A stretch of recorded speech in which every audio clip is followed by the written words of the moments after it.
What's up guys, Ghost here, and today I have a little look at the new classic map released over on the CTE, Dragon Valley, which is a throwback to Battlefield 2. The map is available to play in Conquest mode and it is absolutely massive. By far the biggest map for Battlefield 4 to date, spanning 8 different flags for capture, although that is actually one less than in the original. Now, I never played Battlefield 2 very much back in the day. I really only got into Battlefield with 2142, but those of you who are old school will probably recognise this map instantly. Basically, you have 6 different flags around the outside of the map, and then 2 central flags on an island. Large portions of the map are connected via roads, but there's also a lot of water, so often the only way across is via a bridge. These bridges can be destroyed and then repaired again with an engineer's repair torch, just like in the original version of the map. However, even though there doesn't seem to be that much flat open land upon first looking at this map, the sheer size of it means that there's a good sizable amount dedicated to each and every conquest flag. So on the central island at Sea Flag, you have an ancient Chinese temple, and the other flags are equally as large. I can definitely see a lot of sniping happening on this map as well.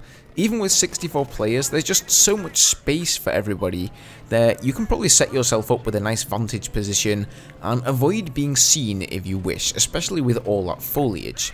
This is also a very vehicle heavy map, so if you're more of an infantry player, I'd expect to play engineer quite a lot. So you've got attack helis, scout helis, LAVs, tanks, stealth jets, the whole shebang.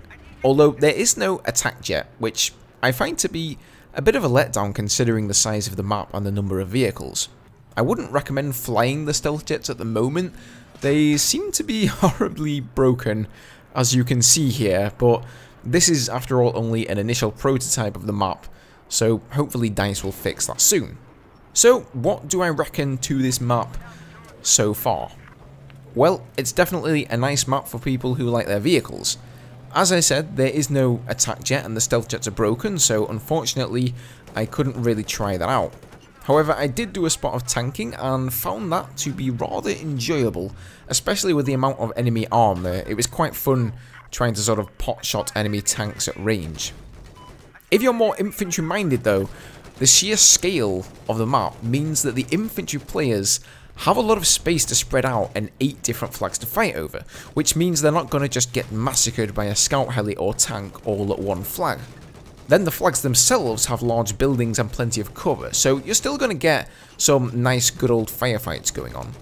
The map looks aesthetically really nice. It's a brownish green sort of autumn map, kind of similar to Giants of Karelia, with lots of foliage. And there's a waterfall and a large lake towards the Russian side of the map that adds a nice feature as well. Now, some of you may be wondering why out of all the Battlefield games and maps they picked this one. Well, DICE actually have some answers for that.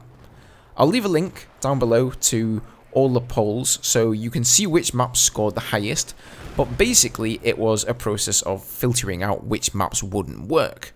They wanted a map that hadn't already been a remake, so that ruled out maps like Wake Island and Strike at Karkan since they were already done in Battlefield 3. They also wanted to throw back to one of the older Battlefield games. Battlefield 3 and Bad Company 2 aren't really that old, so Battlefield 2 seemed like an obvious choice. And finally, they wanted to make a classic Battlefield map, and nothing says classic Battlefield like a huge open map with lots of vehicles. Whether or not we'll be getting an additional classic map is unclear at the moment, but somehow I doubt there are any more in the pipeline. I think DICE just wanted to do it this one time. This map will also be absolutely free for everyone when it's finally released, so just like the community map project and the night maps, once they make it into the main game, it doesn't matter if you're a premium member or not, or how many expansion packs you have, everyone's actually going to be able to get their hands on this map. So there you go guys, Dragon Valley. Let me know what you think down below. Have you had a chance to experience the map for yourself yet? Leave a like if you enjoyed the video, and I'll see you guys in the next one. Cheers.